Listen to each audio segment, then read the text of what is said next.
Hello guys! For today's mini vlog ay magpapalit na kami ng blinds. Tingnan nyo naman, nakakatamad kasi maglaban ng kortina. And ayan, sinukatan na nga pala ni Papa at ni Jerome. Sila kasi yung magkakabit. And then binutasan na rin yan para ilagay yung ating blinds. O diba? Gabi na nga pala yan kasi nga inabot na ng gabi at inuno pang inuman. Charot!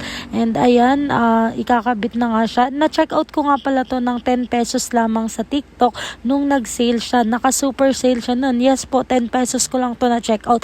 Pero ngayon, nagre-range ata ito sa price ng 300 to 700 plus. Hindi ko natanda. Pero nasa TikTok shop ko siya. Ancha Alcano 05. Napakadali lang ikabit nitong blinds na to. Bubutasan mo lang siya and then ikakabit. Ganun lang kadali. Pero sa una, medyo nahirapan sila sa pagkabit. Pero nung nalaman na nila yung kung paano magkabit, ayun, madali naman.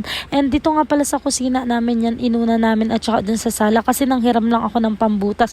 O diba, ang ganda na ng aming blinds. No cortina na tayo, blinds na. O diba, ang ganda. Check out na kayo, nasa TikTok shop ko yan. Ancha Alcano 5. Pero hindi siya 10 pesos na ha. Hindi na siya naka super sale pero worth it naman kasi maganda siya. Tingnan nyo naman, o diba? Sa kusina at saka sa sala muna siya and then sa kwarto ay sa sunod na. Check out na kayo. Nakakatuwa talagang pagmasdan pag napakaganda ng gamit sa bahay.